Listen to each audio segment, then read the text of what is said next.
Winter will return tonight, and the timing will make for a tough morning. After a 4-day thaw, temperatures are dropping. Much of Minnesota and western Wisconsin are under a winter weather advisory right now. And we've seen this winter, it doesn't take a lot of snow to cause a lot of problems on the roads. MnDOT says the timing of this storm is going to be critical. It says it's going to have every available plow on the road once the snow begins.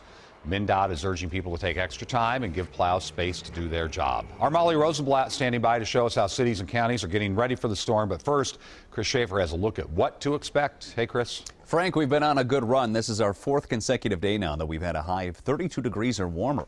It's nice out there. 37 right now in the Twin Cities. A little breezy at times, but this is a warm feeling you can't get used to. We're going to lose it, sadly. But notice how the warm temperatures all around, even into western Wisconsin, with temperatures up in the mid-30s. It was a good run. Weather Watcher is now green. We've got some changes coming our way. In fact, we will see rain and snow. I'll let you know when we see it transition over to all snow. Who will see the most? Certainly enough to shovel, and some will be able to fire up that snowblower.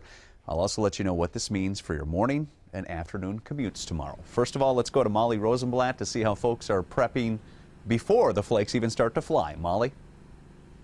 Hi, Chris. Yes, we're at St. Paul Public Works. You can see the huge pile of salt behind me. They're gearing up for the impending storm, just like cities and counties all across the metro.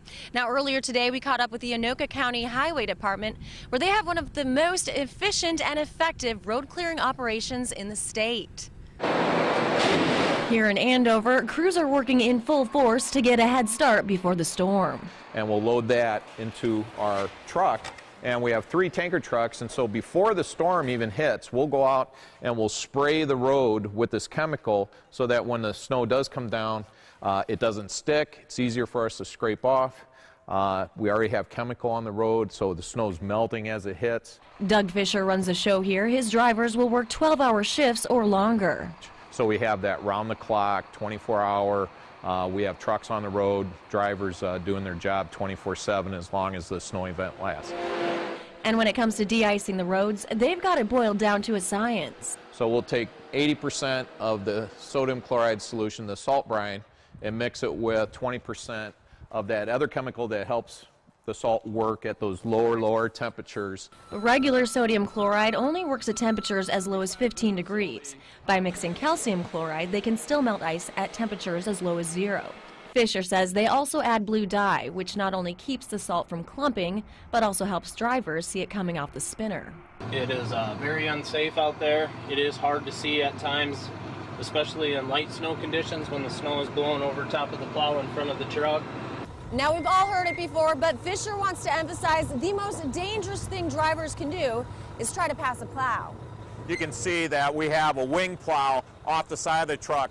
And sometimes when people try and pass us on the right side of the truck, what they don't realize is they're going to drive up on a big chunk of steel. It's very dangerous for them.